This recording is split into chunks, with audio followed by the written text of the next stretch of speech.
오늘 저는 마태복음 24장 3절에서 8절 말씀을 가지고 중동 지역의 상황을 보면서 우리는 무엇을 해야 하는가, 이러한 제목으로 말씀을 나누겠습니다. 지난 10월 7일 하마스는 2년 동안 준비해온 이 테러와 미사일 공격으로 이스라엘을 공격했습니다. 많은 인명 피해가 있었고 테러가 있었기 때문에 이제 이스라엘과 전면전이 시작됐습니다. 또 주변에 있는 국가들이 그 전쟁에 동참하는 것인지 그런 많은 뉴스가 매스컴을 통해서 우리 가운데 들리고 있습니다. 늘 요즘에 뉴스의 메인은 이스라엘과 하마스의 전쟁에 대한 이야기입니다. 어떻게 될 것인가? 이 전쟁이 전면전으로 아니면 또 여러 나라로 확산될 것인가, 계속 그런 이야기를 듣게 됩니다. 우리가 이런 이야기를 들을 때마다 알게 모르게 마음에 어떤 두려움과 어떤 혼돈과 염려가 다가옵니다. 사실 세상에서 나오는 모든 대부분 뉴스들은 하나님이 없는 사람들의 세상에 대한 뉴스죠. 그들의 관점에서는 뉴스의 내용을 그렇게 발표할 수 있고 그렇게 말하고 있고 또 그렇게 믿습니다. 근데 대부분 그런 이야기를 들을 때마다 우리 마음속에 아까 말씀드린 것처럼 두려움이 있습니다. 혼돈이 있고, 야 어떻게 될까?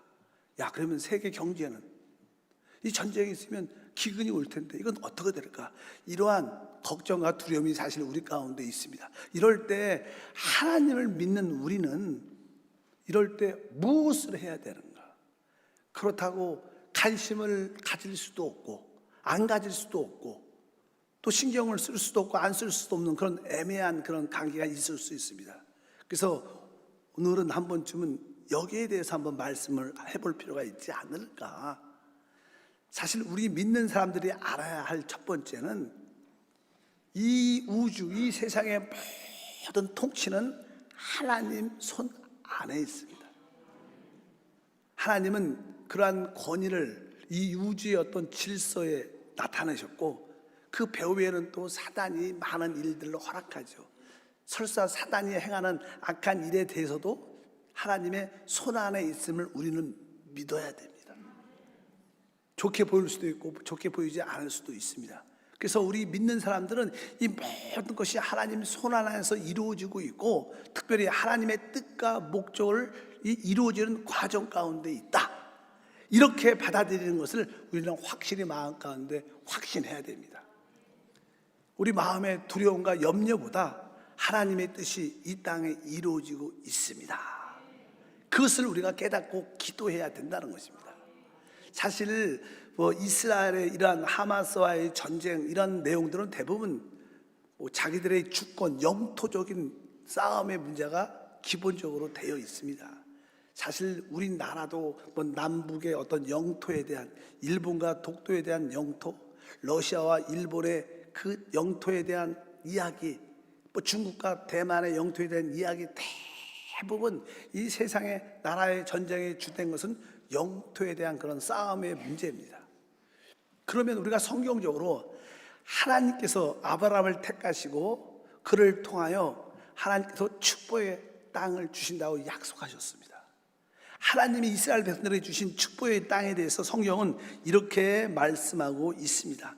우리 여호수아 1장 3절과 4절 말씀을 보면 내가 모세에게 말한 바와 같이 너희 발바닥으로 밟는 곳은 모두 내가 너에게 주었노니 곧 광야와 이 레바논에서부터 큰 강 곧 유브라데 강까지 헷 족속의 온 땅과 또 해지는 쪽 대까지 너희의 영토가 될 것이다. 그래서 하나님이 이스라엘 백성들에게 내가 어떠한 땅 그를 정확하게 정해 주셨습니다.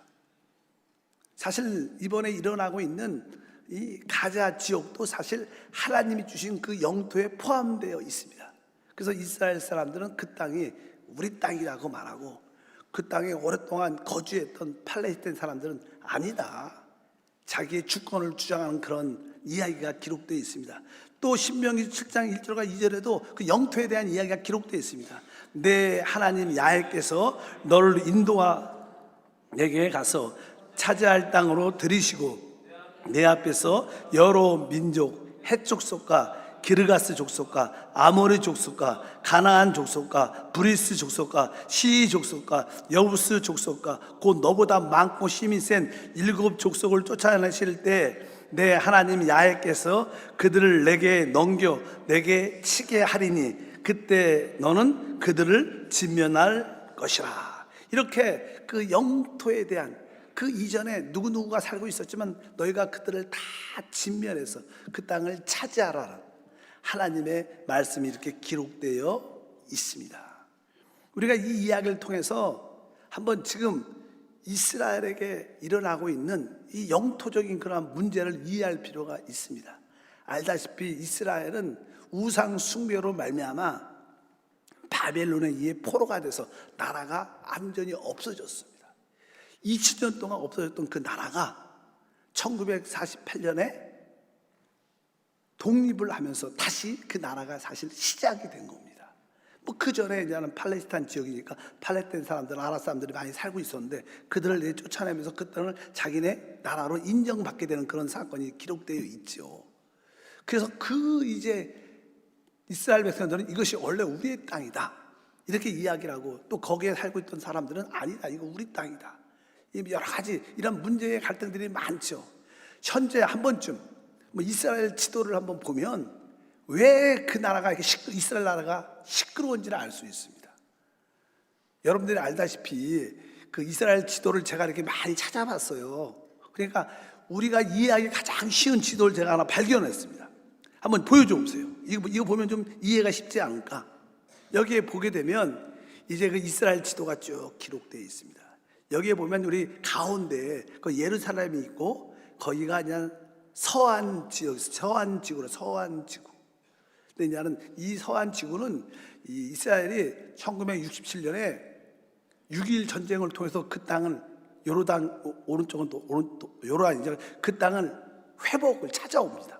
그래서 지금도 이스라엘을 예루살렘을 가지고 있죠. 그래서 근데 거기에는 이 팔레스타인 사람들도 살고 유대인도 삽니다. 특별히 유대인들이 무장해갖고 거기에 그들이 반란을 일으키지 못하도록 많이 지키는데, 어쩌든지 거기도 파라트란 그 무장 단체가 말 문제를 일으키는 서안 지구가 저기 있습니다. 그리고 나서 저 남쪽에 좀 내려가서 남쪽 서쪽에 보게 되면 우리가 요즘에 하마스 이게 무장 단체죠. 그 팔레스타인 그 지역은, 가자 지역은 오직 팔레스타인만 삽니다. 그래서 아직 나오지 못하도록 장벽을 5m 정도 쌓아갖고 아예 그들은 거기서 살 수 있도록 만들었습니다. 근데 이 가자 지역이 성경에 보게 되면 옛날에 블레셋 나라의 어떠한 도시 중에 하나입니다. 그래서 옛날에 블레셋과 이스라엘 백성들이 늘 싸웠잖아요. 하나님이 이 땅을 주셨을 때 하나님은 이스라엘 백성들에게 거기에 살고 있는 이방 족속을 완전히 진멸해라 그랬어요. 근데 완전히 쫓아내지 못했기 때문에 그 불씨가 계속 거기서 살아날 수밖에 없는 그런 이야기예요. 그러니까 이 하마스와 이스라엘 전쟁은 이번 사건의 문제가 아니라 아주 이스라엘 초창기부터 전쟁이 시작된 그 전쟁이 계속 사실 이어져 왔던 것을 우리가 알아야 됩니다. 그 영토의 전쟁에 대한 지도 다시 보여주세요. 거기에 보면 이제 또 나라가 기록되어 있습니다. 이제는 원래 이스라엘 영역이 또 그냥 북쪽에 가게 되면 저 오른쪽에 시리아 옆에 골란 고원이라고 써 있어요. 그 땅도 원래 하나님이 주신 땅이라 이것도 바로 3차 중동청년 때 이것을 찾아왔어요. 근데 거기서도 항상 시리아하고 영토적인 문제로 시끄러운 곳입니다.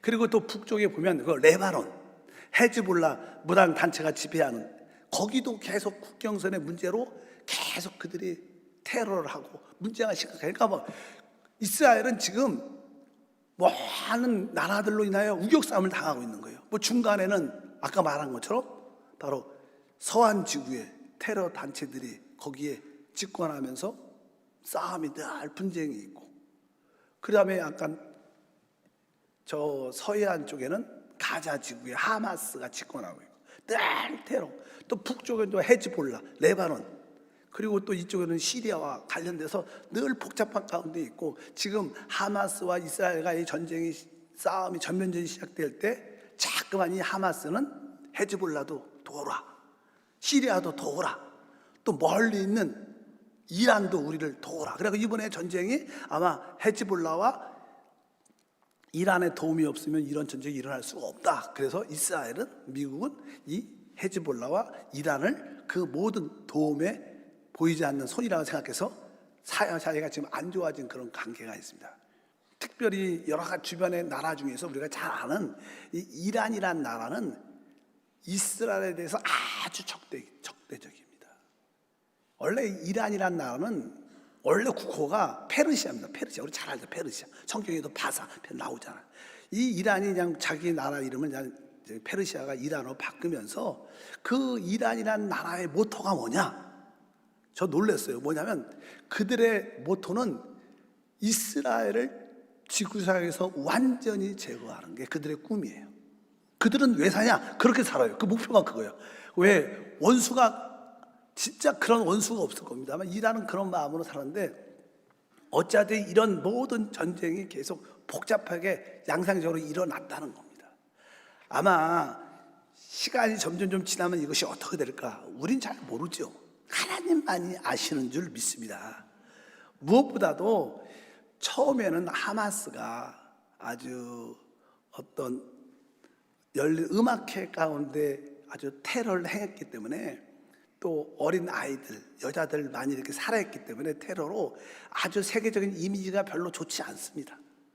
워낙 그들은 테러 단체이기 때문에, 그래도 그들은 이란 계속 싸움을 일으키는데, 이제 우리가 알다시피 이스라엘은 그 가자 지구를 완전히 이제 자기들이 찾아오겠다, 완전히 진면에서 다시는 이 하마스 이 집권하지 못하라, 아예 그들을 완전히 쫓아내겠다. 그 폭격을 하는 겁니다. 완전히 다시는 그 살 수 없도록. 그렇게 하니까 뭐 따로 거기에 하마스 군인만 있는 게 아니라 이 민간인이 많으니까 뭐 전면전을 하도 진격을 해도 민간인을 살상하면 안 된다, 조심해야 된다, 이런 이야기를 계속하면서 이 부추기는 그 역사가 있습니다. 시간이 지나면 점점 대부분 내용들이 세상 주변의 국가들이 이스라엘을 안 좋아합니다. 알다시피 안 좋아하죠. 시간이 지나면 점점 대부분, 우리 한국은 모르겠어요. 한국은 그래도 요즘에 뉴스에 보면 뭐 이스라엘 도와준다 이런 얘기도 많이 나오는데, 많은 나라들이 이스라엘에 대해서 부정적인 생각을 많이 하고, 뭐 이스라엘 돕는 나라는 사실 미국밖에 없죠. 미국이 공식적으로. 대부분 아랍 국가들은 대부분 이스라엘에 대해서 반대하는 입장입니다. 그런 전쟁이 계속 이렇게 확산이 되다 보면 이제 결국 이 전쟁이 중동을 넘어서 전 세계적으로 이렇게 확산될 가능성이 없지 않아 있으면 세계가 살기가 쉽지가 않죠. 그러면 이제 누군가가 이 전쟁을 막는, 이 전쟁을 중재하는 누군가가 나타나야 되는 거예요. 그래서 우리가 이 세계의 평화를 유지할 수 있는 어떤 지도자가 나타나서 이제 이스라엘과 그 중동의 아랍 국가들과 이 전쟁에 관련된 모든 국가를 평화조약을 맺으면서, 이스라엘과도 평화조약을 맺고 주변 국가들과 평화조약을 맺으면서 평화를 협정하는 어떤 유명한 지도자가 나오고, 왜 이런 전쟁이 쉽게 끝나는 게 아닙니다. 쉽게 끝날 수도 없고, 뭐 1967년부터도 막 시작됐는데 이 끝나겠어요? 안 끝나죠. 계속 테러 전쟁이 그렇게 있기 때문에. 그러니까 이제 누군가가 이 세계의 평화를 여기서 나타날 겁니다. 그가 이제 세계 지도자가 되고 유능한 지도자가 돼서, 이제 성경에 보게 되면 7년 동안 이스라엘과 또 주변 국가들과 평화조약을 맺어요. 우리 한번 7년 동안 진짜 전쟁 없이 평화했고 서로 경제적인 안정을, 정치적 안정을 위해서 한번 돌아보자. 그래갖고 거기 세계적인 어떤 지도자가 나올 거라고 성경에서 말을 하고 있습니다. 근데 그 지도자가 이제 그 평화조약을 맺을 때 유대인들이 원하는 것은 그 예루살렘에 하나님을 섬길 수 있도록 성전을 재건하는 것인데, 그것을 받아들이고 또 한편적으로 그 팔레스타인의 지도자들, 무장장치들의 또 원함을, 뭐 경제적인 원조와 지원을 받아들이겠죠. 그래갖고 결국 그게 성사가 돼요. 잘 이루어지다가 3년 반 동안 그 평화조약이 잘 이끌어 가다가 3년 반이 끝날 때 그 지도자가 어떤 사건으로 성경에 보면 상해를 입습니다. 죽게 돼요. 그런데 그가 잠시 죽게 됐는데 놀랍게 그가 살아나요. 그때 사단이 그 안에 들어갑니다. 그러면서 어떤 놀란 사람들이 다 놀랄 겁니다. 그 유명한 지도자가 테러를 당해서 죽었대. 어떤 사건 때문에 죽었는데 그가 살아나요. 살아나. 그러면서 사람들이 그를 귀하게 여기고, 그러면서 많은 사람들이 그를 세계의 지도자, 그리고 소위 말하는 그리스도 메시아다, 이 세상을 구원할 메시아다, 그렇게 인정하면서 자기도 그렇게 한순간에 변하면서 자기가 하나님 메시아 그리스도라고 말하면서 이 재건된 성전에서 하나님의 것을 다 버려버리고 자기의 우상을 세우게 되죠. 그리고 나서 그 우상을 세우고 모든 세상 사람들이 이제 나를 경배하고 나의 다스림 통치 안에 있게 하더라. 거기서 이제 우리가 말하는 666 표도 짐승의 표도 나고 막 그럽니다. 그런 가운데 알다시피 이스라엘 백성은 오래전에 우상을 섬기다가 하나님의 심판을 받고 2000년 동안 나라가 없어진 나라에서, 그래서 이스라엘 백성들은 오직 유일신에 대한 그 개념이 강합니다. 어떤 상황에도 유대인들은 우상에 절을 안 합니다. 그러나 우리들은 그런 신앙이 아니죠. 대한민국이나 많은 나라들은. 그러니까 맞아, 세계 지도자니까 그를 경배해야 돼, 그를 따라야 돼. 그 동상에, 그 우상에 절하는 것도 나쁘지 않지. 우리가 다 세계가 하나가 되려면 대부분 나라들은 거기에 동조해서 그 사람을 따릅니다. 그런데 유대인들은 결코 그런 우상에 경배하지 않죠. 그러니까 결국 어떻게 되냐면 그 적그리스도가, 그 세계의 지도자가 자기를 경배하고 자기를 따르지 않는 유대인과 함께하는, 예를 들어서 미국 같은 나라를 완전히 전쟁을 통해서 멸망을 시킵니다. 그런 이야기가 우리가 소위 말하는 아마겟돈 전쟁이라고 그래요. 그래서 결국 이스라엘이 멸망할 수 없게 되는 그 마지막 상황에 될 수밖에 없어. 왜? 대부분 나라들이, 유엔들이 다 그 지도자를 따르고, 한국도 아마 그 유엔을 따르게 될 겁니다. 그래서 군사도 지원해주고 공격을 할 겁니다. 저 나라 때문에 중동의 불씨가 시끄럽고 세상에 모든 것이 아마 전쟁이 그렇게 될 겁니다. 그래서 아마겟돈 전쟁이고 적그리스도가 이제 이스라엘 멸망시켜서 마지막 전쟁이 일어날 때죠. 그럴 때 이제 주님이 마지막 끝에 오신다는 이야기가 성경에 요즘으로 풀어서 이야기하면 그런 이야기들입니다. 근데 이것이 바로 성경에서 재난의 시작이다. 끝이 아니죠. 재난의 시작. 이제 시작하는 겁니다. 이게 처음부터 이제 시작된다는 거라고 우리가 말씀을 드릴 수 있습니다. 그래서 항상 그 이스라엘 지도를 보면 아까 그 가자 지역, 서한 지역, 또 골란 고원의 시리아와의 문제, 또 저 북쪽에 있는 레바논과의 그 헤즈볼라의 무장단체들과의 싸움, 아주 이스라엘은 네 군데에서 다 전쟁의 불씨가 있는 거예요. 아주 힘든 나라죠, 사실. 그런데 하나님께서 결국 그들을 구원하는 이야기가 기록이 되어 있습니다. 그런 상황으로 이게 번져지지 않을까, 이렇게 생각을 우리가 할 수 있다는 거예요, 말씀에 비춰보면. 그래서 우리가 이런 상황을 보면서 우리가 누구 편을 들고 이런 뜻이 아니라, 성경은 이러한 흐름 가운데 있구나, 그래서 하나님의 뜻이 이루어지고 있구나. 그래서 성경에 보게 되면 이제 예수님이 마지막 한 주간 사역을 마치고 결국 유대인들이, 특별히 율법사, 대제사장, 사두개인들, 특별히 바리새인들이 예수님을 거부하죠. 모든 종교 지도자들이 예수님을 거부해서 예수님도 이제 그 예루살렘에서 나오면서 다시는 들어가지 않고 이제 마지막 그 예루살렘 성전에 대해서 주님이 예언하는 그런 말씀이 있어요. 제자들이 말합니다. 이 마지막 때 어떤 일이 일어나겠습니까? 다 같이 한번 읽겠습니다. 우리 마태복음 24장 3절에 보니까 예수께서 감난산 위에 앉으셨을 때 제자들이 조용히 와서 이르되 우리에게 이르소서 어느 때 이런 일이 있겠사오며 또 주의 임하신가 세상 끝에는 무슨 징조가 있사오리까. 이렇게 제자들이 질문합니다. 이게 주님의 임하신가, 세상 끝에는 어떠한 무슨 징조가 있을까요? 이렇게 질문하니까 우리 주님이 이제 마태복음 24장과 25장에 거기에 대해서 마지막 때 주님이 오실 때와 세상의 끝의 징조에 대해서 설명을 쭉 합니다. 알다시피 주님은 다시 오십니다. 그게 마지막 때죠. 이때 마지막 때 주님이 다시 오실 때 이 땅에는 세 부류의 사람이 있어요. 첫 번째는 하나님이 택함 받은 유대인들, 이스라엘 백성들이 있습니다. 지금 있잖아요. 그리고 한편적으로 또 뭐예요? 주님의 피로 구속받은 주님의 몸된 교회가 있습니다. 교회. 우리 교회 아니에요? 우리도 있죠. 주님 다시 오실 때 유대인도 있을 것이고 이스라엘도 있을 거고 우리도 있을 거예요. 그리고 유대인도 아니고 우리 예수의 피로 구속받은 교회도 아니고 그냥 세상 나라들이 있을 거예요. 그래서 우리 주님은 유대인들, 이스라엘 백성들에게 하시는 말씀이 있고 우리 교회에게 하시는 말씀이 있어요. 마지막 때. 그리고 이방 나라들한테 하시는 말씀이 있습니다. 거기서 간단하게만 오늘 말씀을 드리기를 원합니다. 이스라엘에 대해서는 말씀합니다. 이렇게 4절부터 5절까지 24장에 말씀합니다. 예수께서 대답하여 이르시되 너희가 사람의 미혹을 받지 않도록 주의하라. 많은 사람이 내 이름으로 와서 이르되 나는 그리스도와 하여 많은 사람을 미혹하리라. 알다시피 유대인들은 아직 메시아가 오지 않았어요. 우리는 예수를 우리의 메시아 그리스도라고 믿습니다. 근데 유대인들은 아직 그들에게는 진짜 메시아가 오지 않았어요. 유대인들이 원하는 메시아는 정치적인 메시아입니다.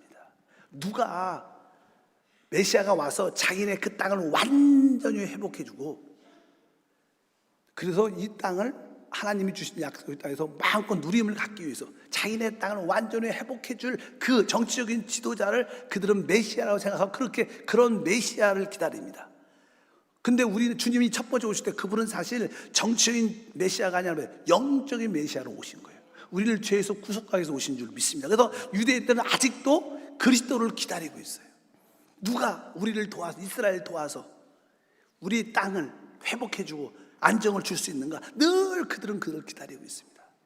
그래서 세상에서 이스라엘 돕는 누가 나타나면 혹시 저 사람이 메시아가 아닌가? 정치적인 메시아, 대통령, 우리나라 이스라엘 도울 수 있는 그런 사람들이 늘 많이 나타나는데 오늘 말씀에 그렇지 않다는 겁니다. 여기 와서 나는 그리스도라고 말하는데 그런데 미혹되지 말라.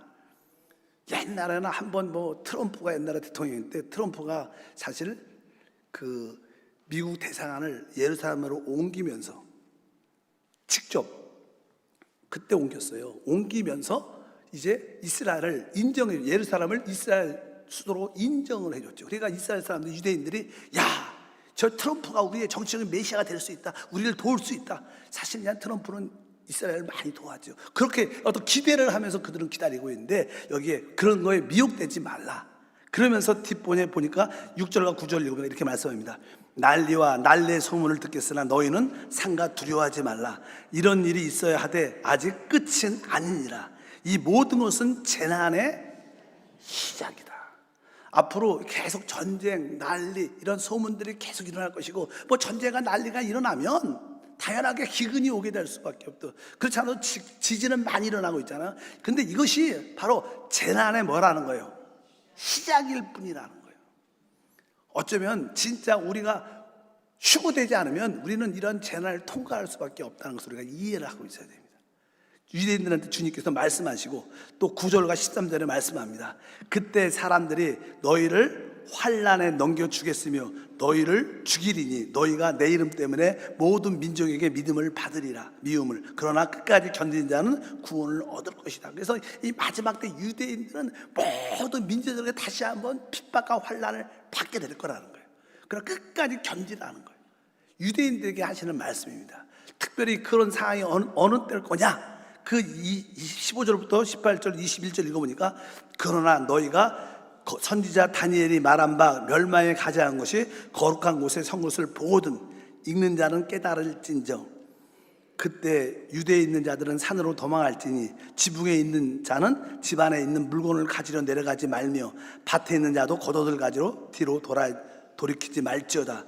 이는 그때 큰 환란이 있겠습니다. 창세로부터 지금까지 이런 환란이 없었고 후에도 없으리라. 아까 말씀드린 것처럼 세계의 지도자가 나타나서 평화협정을 맺고 3년 반 동안 다 좋았는데 3년 반이 지나면서 그 계약이 파기되면서 자기를 경배하라고 하고 자기를 경배하지 않는 유대인들은 완전히 멸절시키는 대환란이 임하는 거예요. 그래서 이 이야기가 그 얘기입니다.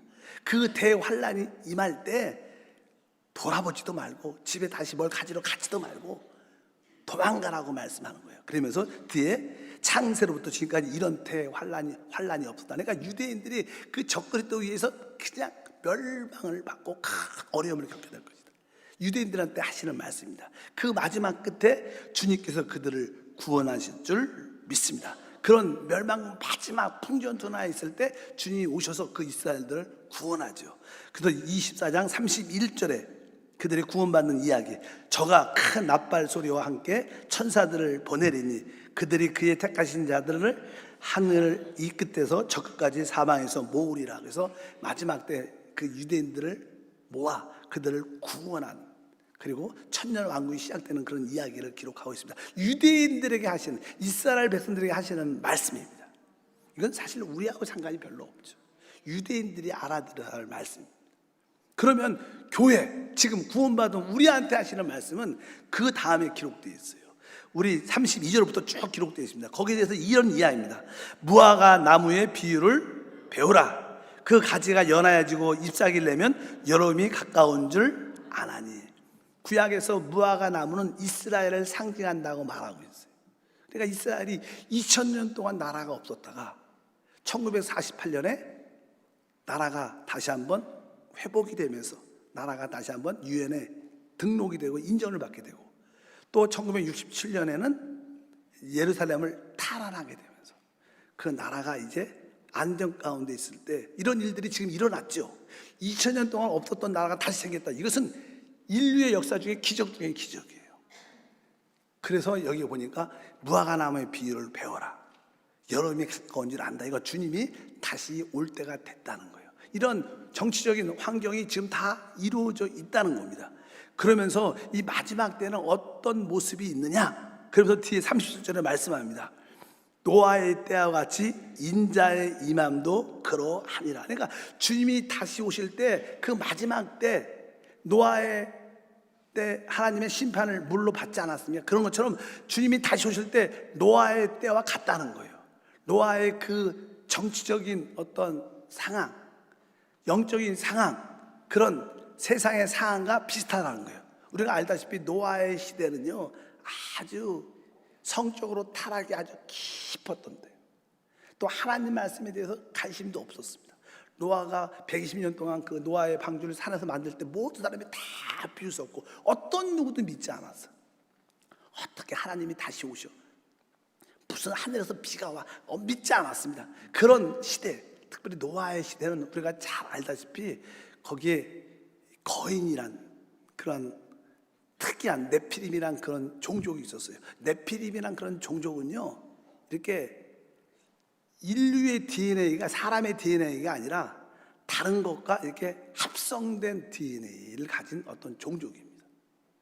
네피림이라 그래요. 거인이라 그래서 키도 한 4~5m쯤 되고 아주 뭐 성경에 보면 그렇게 기록이 되어 있고 역사적으로 화석 같은 거 그런 것도 많이 나오는데, 어쩌든지 인간의 순수한 DNA가 아니에요. 다른 것과 혼합되고 섞인. 요즘에 유전자가 너무나 발달해서 뭐 유전자 가위로 뭐 돼지와 뭐 이렇게 해서 많이 사람과 연결돼 갖고 그런 장기를 만든다고 중국에서 특별히 많은 그런 것이 발달이 진짜 많이 돼 있습니다.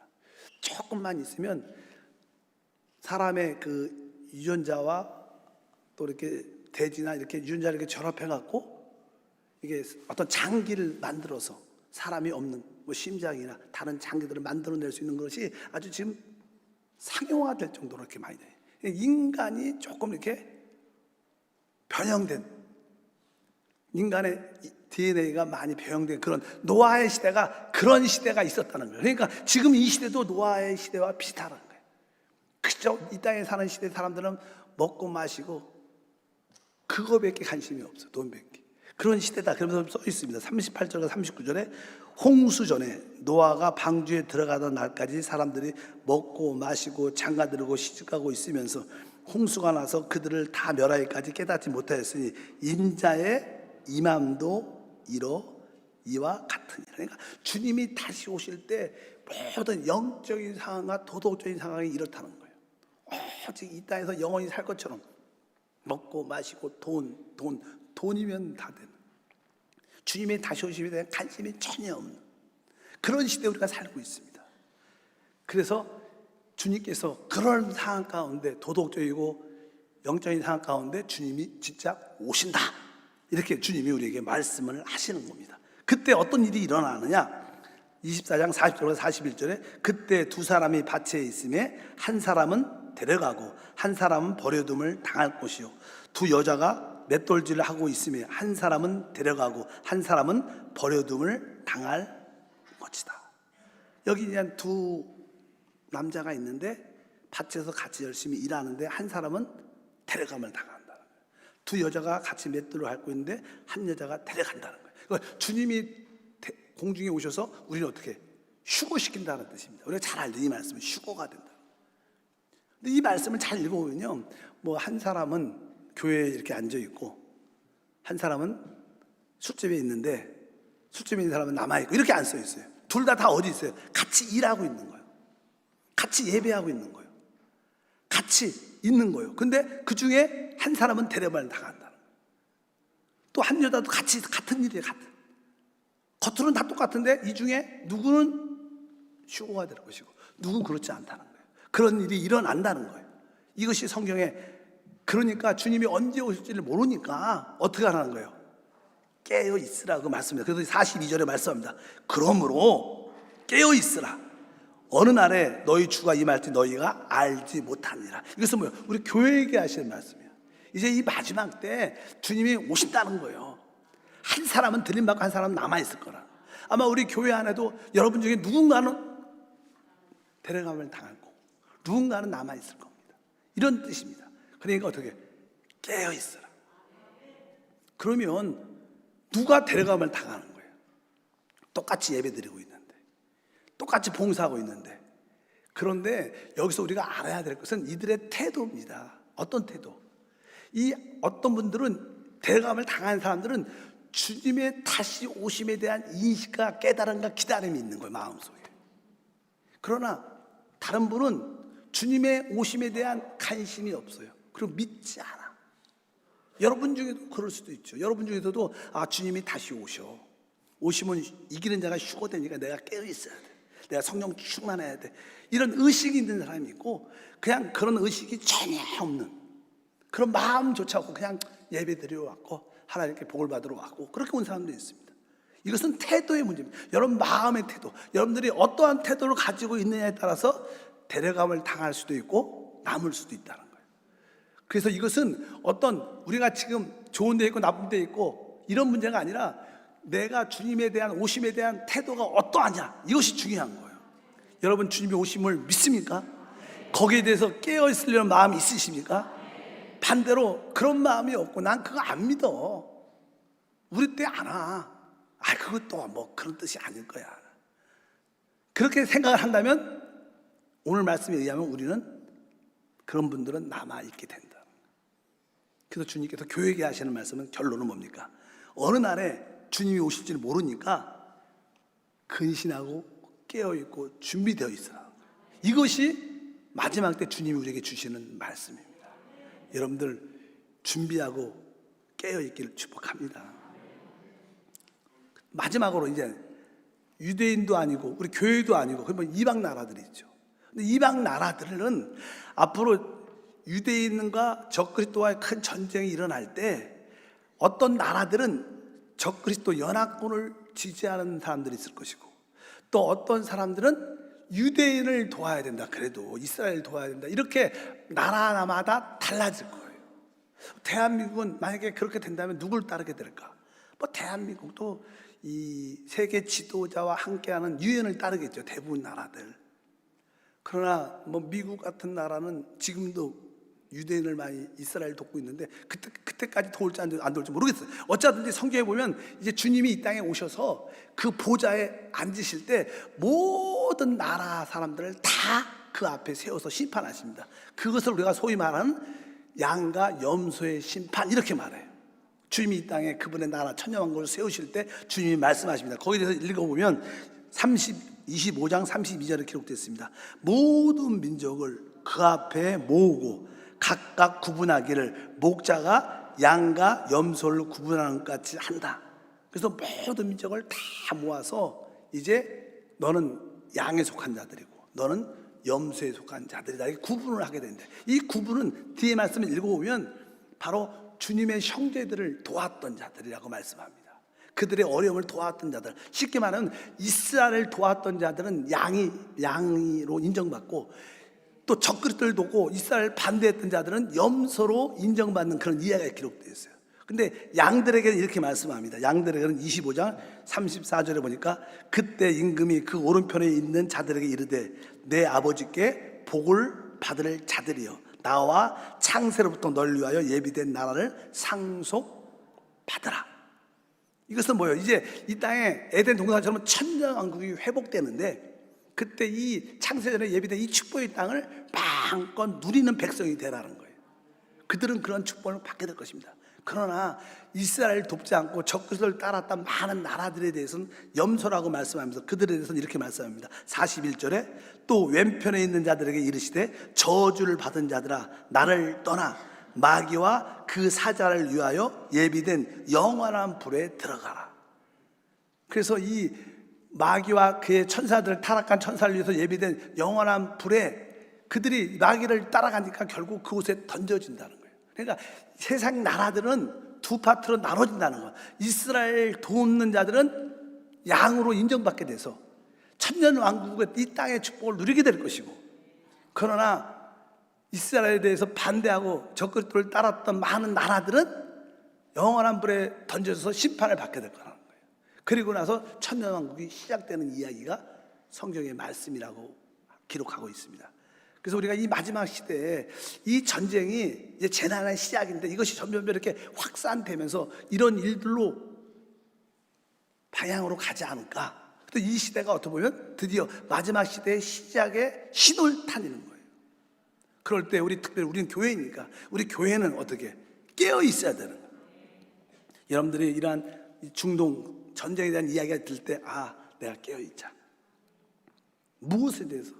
영적으로 주님의 다시 오심에 대한 인식이 있어야 되고, 그것을 기다려야 되고, 한편적으로 우리 가족의 영적인 상태를 확인해야 돼요. 그래도 가장 우리에게 사랑하는 사람은 우리 가족이죠. 우리 부모님의 신앙은 회복됐고 제대로 알고 있는가, 우리 배우자는 구원 받았는지, 우리 아이들은, 자녀들은 진짜 믿음을 가지고 있는지, 이거를 점검해 줘야 될 거 아니에요. 마지막 때 이것보다 중요한 건 없어요. 내 신앙을 점검하고 우리 가족의 신앙을 다시 한번 점검해주고 확인해주고 주님이 다시 오시는 믿게 만들어야 이것이 진짜 지혜 있는 자고 깨어있는 자가 될 줄 믿습니다. 그래서 우리는 중동의 이러한 전쟁에 대한 사건을 보면서 거기에 너무 올인하지 말고 내가 해야 될 일은 교회로 준비하고 예비하고 깨어 있어야 된다. 내 자신의 상태를 확인하고 우리 가족을 영적으로 확인해 줘야 된다. 이런 거에 깨어 있어서 여러분들이 이기는 자가 되길 주님으로 축복합니다. 뉴스 볼 때 너무 염려 두려워할 필요 없다는 거예요. 우리는 교회로서 우리가 해야 될 일을 우리가 가지면 되는 겁니다. 우리는 다 동일합니다. 그러나 여러분 마음 깊은 곳에 태도가 확실해요. 주님이 오신다. 난 그걸 준비하는 자다. 이 인식이 있으면 여러분들은 대대감을 당할 겁니다. 주님 다시 오시면 믿지 않고 관심이 없으면 여러분들은 분명히 남겨질 겁니다. 그때 적그리스도에서 진짜 핍박과 어려움과 그때 순교를 당할 수도 있다고 우리 성경은 말씀합니다. 여기에 대해서 깨어있기를 축복합니다. 하나님 아버지 감사합니다. 특별히 중동 이스라엘과 하마스의 그 전쟁을 보면서 또 여러 나라들이 자꾸만 동조하는 그런 모습을 보면서 재난의 시작됨을 느낍니다. 이때 주님이 우리 교회에게 주시는 말씀을 깨닫고 받아들이게 도와주시옵소서. 주님이 오실 때는 노아의 때와 같습니다. 어떤 누구도 그것을 믿지 않고 또 따르지 않았습니다. 영적으로 타락했고 도덕적으로 타락한 그런 상태에 우리가 살고 있습니다. 주님의 다시 오심에 대한 믿음을 회복하게 도와주시고 지혜롭게 준비하는 우리 모두가 되게 도와주시옵소서. 주 예수 이름으로 기도합니다.